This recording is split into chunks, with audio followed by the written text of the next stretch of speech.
Hi everyone, today I want to talk about the game Death Stranding and its impact on the industry. Death Stranding is an action game developed by Kojima Studios and it was released by Sony Interactive Entertainment in November 2019 for PlayStation 4.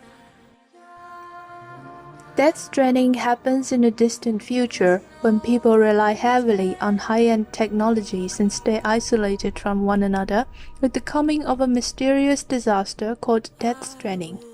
In the game, the player controls Sam Porter Bridge, a porter for a company known as Bridges, and traverses post-apocalyptic landscapes along the east coast to the west coast of America to deliver a supply cargo between isolated cities known as knots and connect scattered settlements in the Cairo network.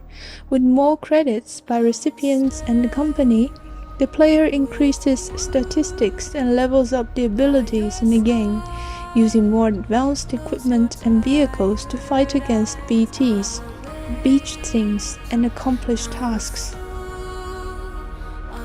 Kojima refers to the game as the first Strand game, which is an original game genre, meaning that it's a cooperative game even though there is no multiplayer and the players don't play side by side. It is a game genre that defines game experience, which is different from any other games in the industry. To explain this, we need to look into some of the game online functionality. In the game, there is a device called PCC, Portable Chiral Constructor. Players use PCC to 3D print, actually blueprints, consumable items, and structures such as bridges, ropes, and power generators to help cross a river, and mountains, signs, etc., which can be reused and commented by other players. Sometimes a bridge left by the previous player can be a lifesaver for another player that comes later and can be left a message of gratitude if it helps them a lot.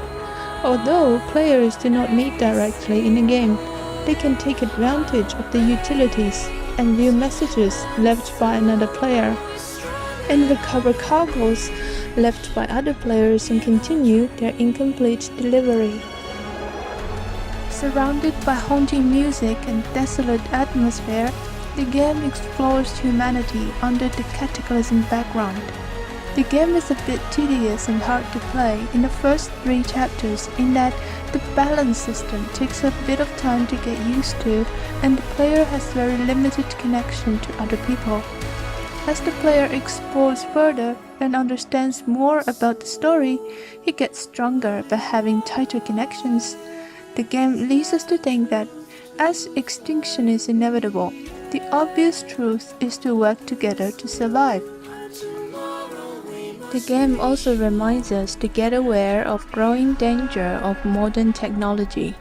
With advanced technology and prosperous economy, human labor had been brought down and human life is more defined as a commodity by its usefulness to the society. Like the bridge baby in the game that acts more like a reminder of the BTs than a real human baby. But the player can't stop but have some attachment to the baby. When playing the game, people can't stop thinking about the question, how can we maintain our humanity when we are evolving with more and more technological capacity on one hand? The answer to this question is to be discovered by players when they get deeper into the game. Because the story of the game is incredibly sophisticated and complicated to explain in a 30-second spot, the marketing team decided to attract the audience by concentrating on the atmosphere and tune of the game. With the cinematic storytelling touches by Kojima, Death Stranding appears to look like movies as much as movies have started to look like video games. The game not only blurs the line between the two mediums, but also showcases the power of knotting them together, which made the game special in the industry. Although the game has been considered by some critics both breathtaking and boring, the cinematic storytelling has made it the best game movie ever made, and the unique game genre it created has opened a new door in the industry.